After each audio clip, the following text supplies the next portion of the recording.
1. Juana Barraza naît le 27 décembre 1957 à Apazo, dans le Yukon, à Hidalgo, au Mexique.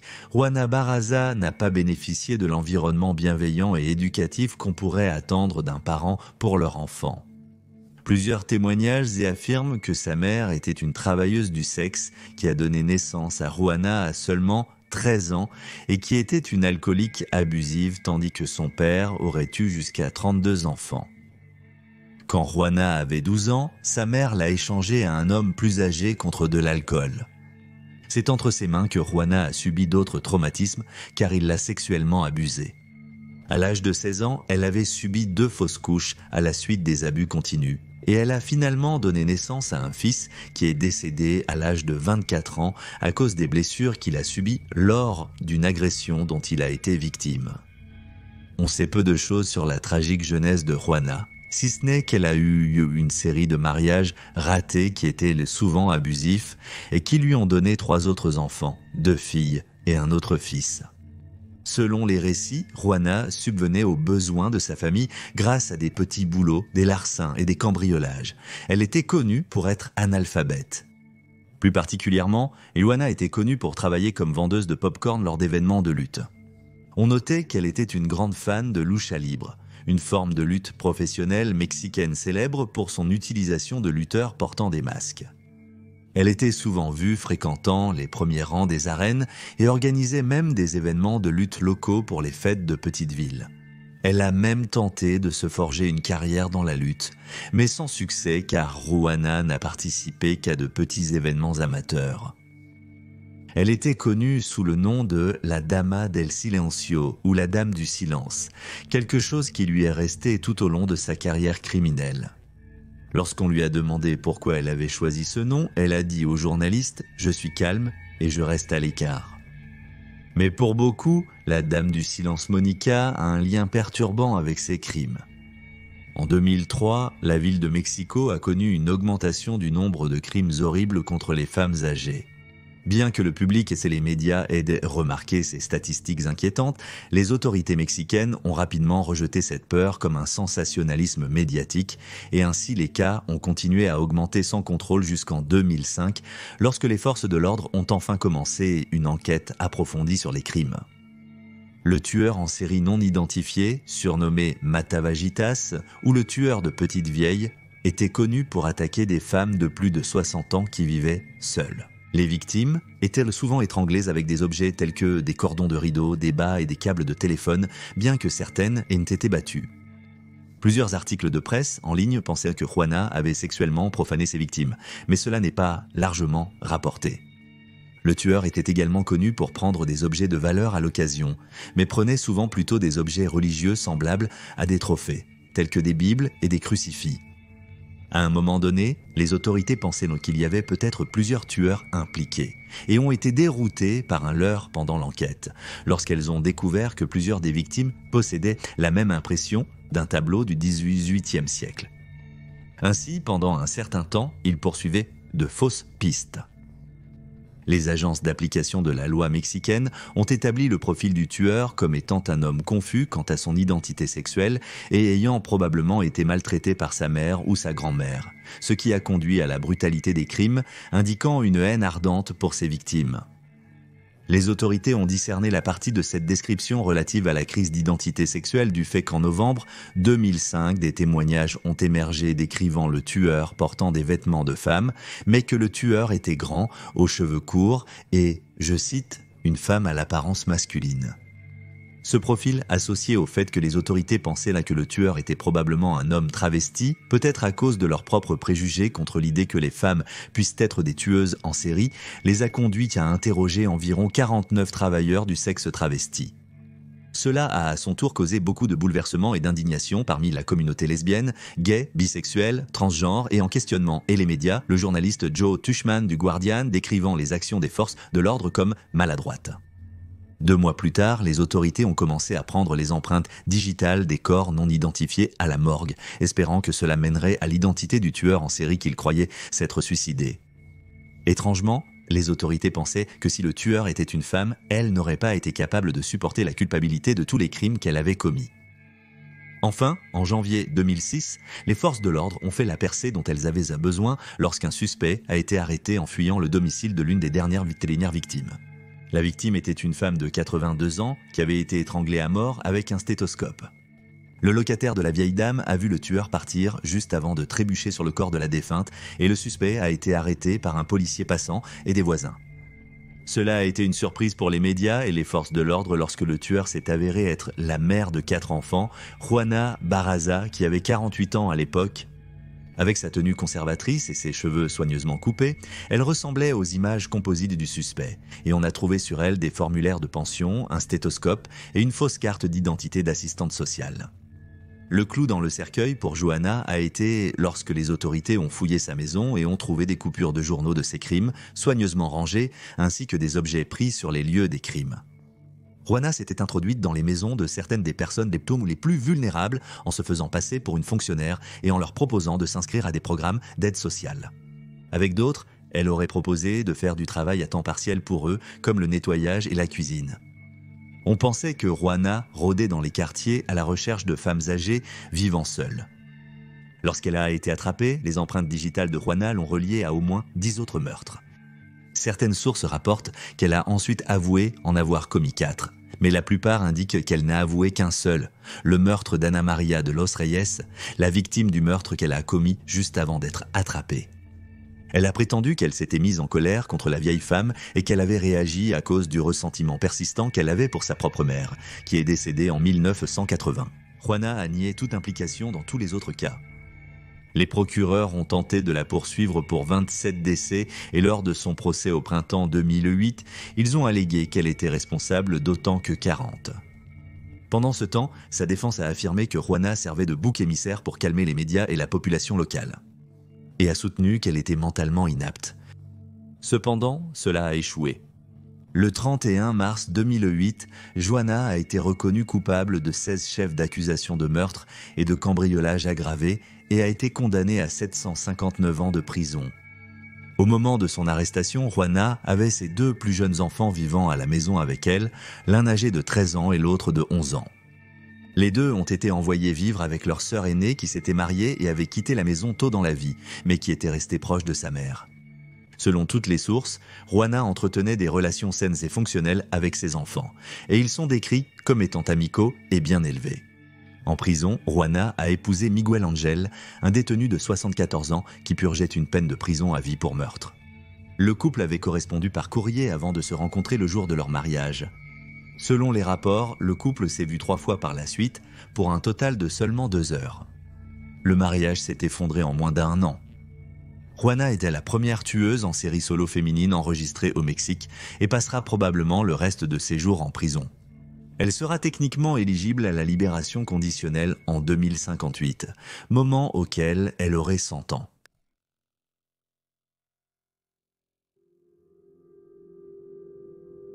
Estíbaliz Carranza. Surnommée la tueuse de glace ou tueuse de glace, Estíbaliz Carranza est née le 6 septembre 1978 au Mexique, bien qu'elle possède la double nationalité mexicaine et espagnole. Étudiante brillante et honorée, Estíbaliz a déménagé enfant en Espagne et a finalement déménagé elle-même en Allemagne, où elle a apparemment appris la langue en seulement 3 mois. De là, la jeune femme a déménagé en Autriche, où elle a ouvert son propre établissement de glacier. C'est ici, à Vienne, à 22 ans, Estíbaliz a épousé Holger Holz, âgé de 38 ans après une courte cour. Estíbaliz semblait être fixée sur l'idée de s'installer et de fonder sa propre famille, mais sa fin de conte de fées ne s'est pas déroulée comme elle l'espérait. La relation entre elle et son mari s'est rapidement désintégrée. Une fois le couple marié, Holger a commencé à abuser verbalement de sa femme et a été décrit comme paresseux et désintéressé par elle. Il a rapidement arrêté de dormir avec elle et lui a répété à plusieurs reprises qu'elle n'était pas attirante. Holger est également devenu membre du mouvement Hare Krishna et a apparemment commencé à passer la majeure partie de son temps dans un temple plutôt qu'à la maison avec sa femme. Découragée par son mariage et désireuse d'avoir un enfant, Estíbaliz a décidé d'entamer une relation avec un vendeur de machines à glace nommé Manfred Hinterberger qui avait 48 ans à l'époque. Elle a divorcé de son mari qui a refusé de déménager. Alors, lorsque la relation entre Estibalius et Manfred a commencé à s'effondrer, son ex a eu une place au premier rang pour le spectacle. Selon les rapports, en 2008, lorsque Manfred a quitté Estibalius pour une autre femme, son ex-mari a pris plaisir à cela et lui a dit qu'elle ne trouverait jamais un autre homme. Holger était assis à son bureau d'ordinateur lorsque Estibalius s'est approché de lui par derrière et l'a abattu avec son propre pistolet. Elle lui a tiré dessus 2 fois, puis une 3e fois, juste pour être sûre. Selon ses mémoires publiées en 2014, Estibalius a ensuite tenté de brûler le corps, mais il est resté principalement intact. Le feu est devenu si intense que la brigade de pompiers locale s'est présentée à sa porte, mais elle a réussi à les éloigner sans se faire attraper. Craignant d'être découverte et de voir ses chances de maternité anéanties, la trentenaire a alors décidé d'acheter une tronçonneuse et a passé du temps à démembrer le corps de son ex-mari. Elle a dissimulé ses restes dans des seaux de glace vides de son magasin qu'elle a ensuite remplis de béton et cachés dans la cave de sa boutique. La disparition de Holger Hals est passée inaperçue et Estibalius a continué sa vie comme si rien ne s'était passé, cherchant toujours désespérément un homme qui serait bien pour elle et les enfants qu'elle voulait. Peu après, Manfred Hinterberger était réapparu sur scène. Cette fois, il est venu préparé avec toutes les bonnes choses à dire, suppliant Estibalius de le reprendre et promettant qu'il était prêt à se poser et à fonder une famille. Alors la jeune femme a accepté de raviver leur romance, mais elle a eu du mal à faire confiance à son nouveau partenaire. En 2010, Estibalius a trouvé des photos nues et des textes sexuels d'une femme sur le téléphone de Manfred, ce qui l'a incité à prendre des leçons de tir ainsi qu'à rechercher sur le mélange de béton. Une nuit, le couple a eu une dispute animée à propos de l'incapacité de Manfred à être fidèle, mais au lieu de résoudre le conflit, Manfred s'est simplement détourné d'elle dans le lit et s'est endormi.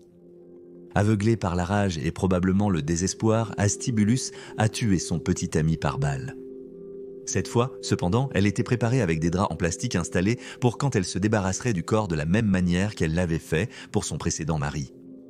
Lorsque les voisins curieux ont demandé ce qu'elle faisait, la femme alors âgée de 32 ans leur a simplement dit que c'était une nouvelle machine à glace dans le salon. Une fois de plus, la vie d'Estibalius est revenue à la normale jusqu'en 2011, lorsque des ouvriers d'entretien qui effectuaient des tâches dans la cave de son salon de glace ont remarqué une odeur nauséabonde qui flottait dans la pièce. Bien qu'elle ait fait de son mieux pour couvrir l'odeur de chair en décomposition avec une abondance de désodorisants, Estibalius n'a pas pu tout à fait l'éradiquer. L'un des ouvriers du sous-sol a ouvert l'un des seaux dans le congélateur et a été choqué et traumatisé lorsqu'il a trouvé les restes en décomposition d'une jambe à l'intérieur. Estibalius n'a pas perdu de temps.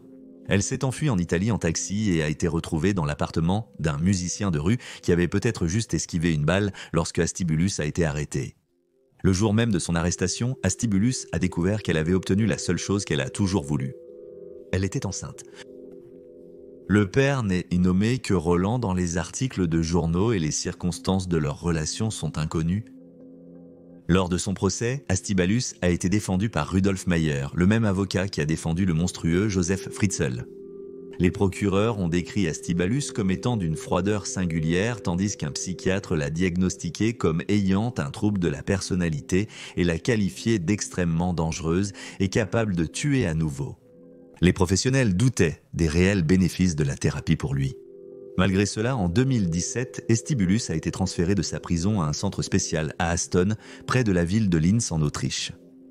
L'établissement est dit mixte, à la pointe de la technologie, et donne aux détenus la liberté de se déplacer dans le centre et de cuisiner ensemble. Elle aurait été transférée pour avoir montré une réduction avancée de la dangerosité pertinente. On ignore comment cette femme de 40 ans a montré des améliorations et comment elle est passée d'un risque de rechute à une aptitude à être transférée dans un environnement moins restrictif. En 2014, Estibalius a publié un livre sur les événements qui se sont déroulés entre 2008 et 2011 et a passé son temps derrière les barreaux à étudier le commerce. Selon certains rapports, les bénéfices de son livre vont directement à son fils, qu'elle a eu en prison et qui porte également le nom de Roland comme le père. Un article de la British Broadcasting Corporation note qu'elle a épousé le père de son enfant alors qu'elle était en prison et il y a des rapports contradictoires sur le fait que le fils vit avec son père ou ses grands-parents en Espagne.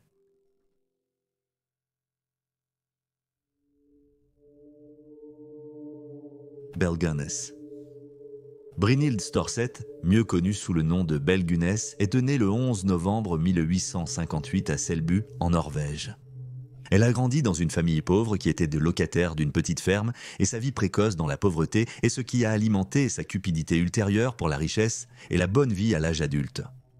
Belle avait une vingtaine d'années lorsqu'elle a déménagé aux États-Unis en 1881. Elle a passé quelque temps à travailler comme femme de ménage à Chicago, où elle a changé son nom pour Belle Peterson avant de s'installer avec un autre immigrant norvégien nommé Mads Sørensen en 1884. Le couple possédait une confiserie qui à un moment a été victime d'un incendie criminel brûlant complètement. Mais cela a donné au couple une belle indemnité d'assurance. Étrangement, leur maison a aussi pris feu. Une fois de plus, les Sørensen ont été payés pour cela. Bien qu'ils étaient probablement contents de l'argent qu'ils ont reçu, pour le monde extérieur, il semblait que la tragédie suivait constamment Belle partout où elle allait. Le couple avait 2 enfants, bien qu'ils n'étaient pas biologiquement ceux de Belle. La première, Caroline, est décédée en 1896 et son frère, Alex, l'a suivi 2 ans plus tard, en 1898. Tous 2 sont décédés de colite baignant et bien qu'on pense maintenant que leurs maladies ont été provoquées par un empoisonnement de leur nouvelle mère. Un autre bouleversement est survenu lorsque Mads est décédé d'une hémorragie cérébrale le 30 juillet 1890. D'après sa femme, Mads est rentré chez lui avec un mal de tête, alors Belle lui a donné de la quinine pour soulager la douleur. Lorsqu'elle est allée le voir plus tard dans la journée, elle l'a trouvé mort. Rétrospectivement, il semble terriblement coïncident que Mads soit tragiquement décédé le seul jour où ces 2 polices d'assurance vie se chevauchaient.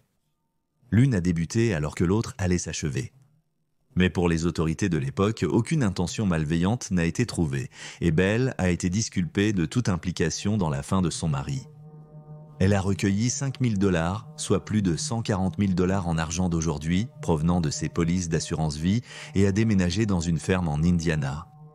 En 1902, Belle a épousé Peter Gunness, lui-même veuf récent avec 2 jeunes enfants à charge, dont le plus jeune est décédé à seulement 7 mois et seulement 1 semaine après le mariage du couple.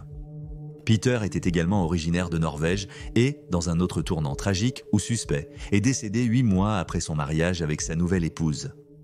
D'après Belle, Peter a été blessé par un hachoir à viande qui lui est tombé dessus alors qu'il essayait d'attraper quelque chose sur une étagère haute. Sa cause de décès était une blessure au crâne et son triste décès a été jugé accidentel.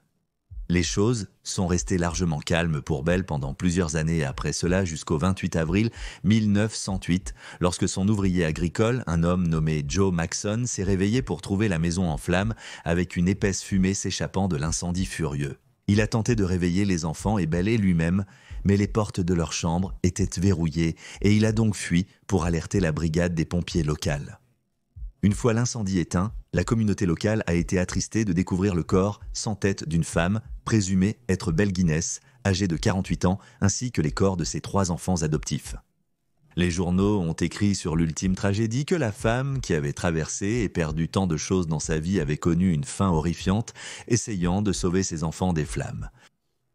Il a été découvert plus tard que les 3 enfants avaient une forme de poison dans leur corps, souvent utilisée par leur mère, mais le médecin qui a témoigné a refusé de déclarer que c'était la cause officielle de la mort. À peu près à cette époque, la police locale a été contactée par un homme nommé Asle Helgelian qui avait entendu parler de l'incendie. Son frère, Andrew, avait correspondu avec Belle pendant un certain temps avant de disparaître lorsqu'il est sorti pour lui rendre visite en personne. Dans leurs lettres, Belle en avait envoyé environ 80 au cours des 16 mois. Belle avait demandé à Andrew de venir séjourner chez elle, d'apporter tout son argent avec lui et de ne dire à personne où il allait. Andrew a dit à son frère qu'il reviendrait dans 1 semaine, mais il n'est jamais rentré. Bien qu'Asley ait écrit pour demander des nouvelles de son frère, Belle lui a dit qu'Andrew avait simplement disparu et qu'elle aimerait aussi le retrouver. Cependant, Asley doutait de ses paroles. Son frère n'avait pas l'habitude de partir et disparaître sans rien dire à personne. En apprenant l'incendie à la ferme, il avait redouté le pire. Quand le est venu voir la scène de l'incendie par lui-même, la ferme avait été anéantie. Les restes étaient noircis et carbonisés. Cependant, en enquêtant sur de la terre dans la porcherie, il a remarqué des dépressions dans la boue où, selon le valet de ferme, Belle aurait soi-disant déposé des déchets sous le sol. Suivant une intuition, Asle a creusé la terre, révélant un sac contenant des restes humains. 2 mains, 2 pieds et une tête étaient à l'intérieur. Ils appartenaient à Andrew. Autour de la ferme, il y avait des dizaines d'autres dépressions qui cachèrent des sacs de corps humains, des torses, des mains, des bras, des os. Les dépressions étaient des tombes improvisées. Toute la ferme était un cimetière pour des dizaines de corps, chacun ayant été démembré de la même manière, avec les bras enlevés au niveau des épaules, les jambes massacrées au niveau des genoux et les crânes montrant des entailles et des traumatismes par force contondante. Les autorités locales ne savent non plus combien de corps elles ont trouvé sur les lieux de l'incendie. Malgré la couverture médiatique extensive que les restes ont attirée, la majorité des corps restent non identifiés à ce jour. L'un des corps confirmés était celui de Jenny Olsen, l'enfant d'accueil adolescente de Belle. Fin 1906, Belle avait dit aux voisins que Jenny était à l'université, c'est pourquoi on ne l'avait pas vue depuis un moment. Plus récemment, peu de temps avant l'incendie, elle avait expliqué que Jenny était partie en voyage de noces. Apparemment, beaucoup des corps retrouvés sur la ferme étaient ceux des enfants adoptifs et des beaux enfants de Belle. On ne pense pas qu'elle ait eu des enfants biologiques de son vivant. La découverte des corps sur la ferme a conduit les forces de l'ordre local et les médias à réévaluer le caractère de Belle. Elle n'était plus une mère dévouée qui avait simplement eu une mauvaise passe dans la vie. Elle était maintenant une tueuse en série, dissimulant ses crimes horribles de la manière la plus macabre imaginable. Bien qu'il ait souvent été dit que 40 corps ont été trouvés, les chercheurs modernes estiment qu'en réalité, c'était entre 10 et 14 corps qui ont été trouvés, peut-être même plus.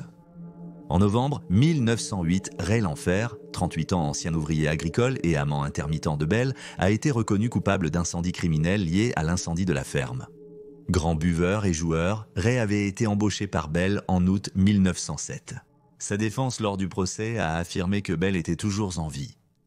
Ray aurait plus tard dit aux forces de l'ordre que Belle publiait des annonces dans des journaux norvégiens à la recherche de compagnies masculines, uniquement pour voler et tuer les hommes qui répondaient et visitèrent sa ferme.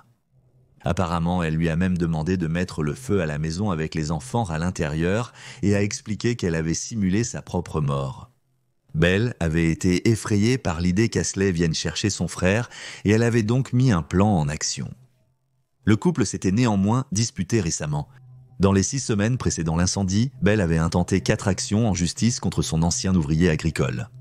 Ray a été reconnu coupable de 2 chefs de violation de domicile, mais Belle n'a pas réussi à le faire déclarer fou, ni à obtenir une caution pour se protéger, elle et sa propriété.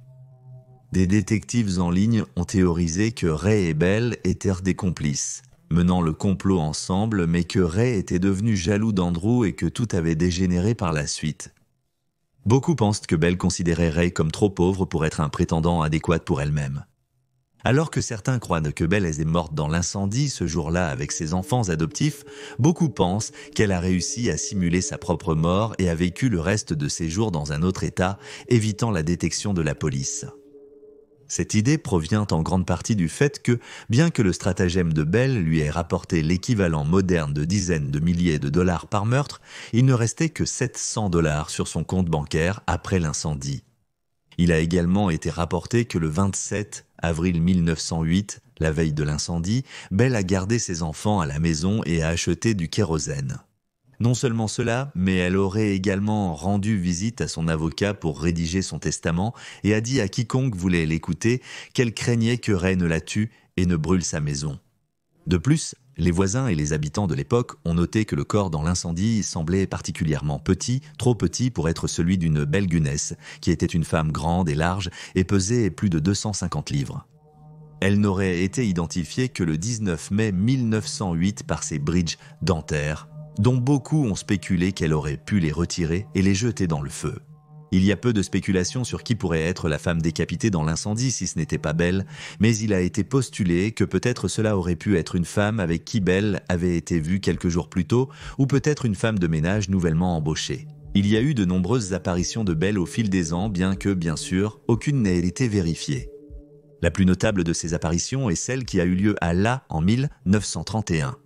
Esther Carlson, 61 ans, et Anna Erickson, 42 ans, devaient être jugées pour l'empoisonnement de l'employeur d'Esther, un homme riche de 81 ans nommé August Lindstrom pour l'argent qu'il gardait dans la maison, qui équivalait à environ 33 735 en argent d'aujourd'hui. Esther était la gouvernante d'Auguste et ressemblait prétendument beaucoup à Belle Gunness, présumée morte. En raison de leur ressemblance et de la technique d'empoisonnement d'Esther, beaucoup pensaient que c'était Belle Gunness qui avait simulé sa propre mort en 1908. Esther a nié ces accusations, citant son dossier de travail entre 1890 et 1908 comme preuve. Elle est décédée avant le procès. Après la mort d'Esther, les autorités ont organisé pour certains résidents de l'Indiana qui connaissaient Belle de visiter le corps. Ils croyaient que c'était elle. Un autre résident a identifié les 3 enfants sur une photo trouvée dans le coffre d'Esther comme ceux qui sont morts dans l'incendie. Le seul hic dans cet argument est que Belle aurait été dans sa 70aine, et non dans sa 60aine, en 1931. Un avocat de l'Indiana qui a étudié le cas pendant son master en anthropologie pense que Belle a probablement tué au moins 25 personnes au cours de sa terrifiante carrière meurtrière. Indépendamment des théories modernes, Belle Gunness n'a jamais été retrouvée de manière concluante si elle avait vraiment fui en premier lieu. Ray Lamphere est décédé un an après sa condamnation à la prison, laissant les autorités et les habitants avec plus de questions que de réponses. Des tests acides désoxyribonucléiques récents ont été effectués sur le corps laissé dans l'incendie, mais en raison de la dégradation de l'échantillon des acides désoxyribonucléiques de Belle, qui se présentait sous la forme d'une enveloppe, les résultats sont revenus non concluants. Et voilà les faits. Partagez vos théories et spéculations personnelles dans les commentaires ci-dessous. Et n'oubliez pas d'aimer cette vidéo et de vous abonner pour soutenir la chaîne. Si vous avez encore faim de contenu sur les crimes réels, vous pouvez consulter le podcast Cold Case Detective, qui est publié tous les lundis sur Spotify, iTunes, Flux RSS et Google Podcast, et une semaine plus tard ici sur YouTube. Merci d'avoir regardé. Restez vigilants et en sécurité. À la prochaine.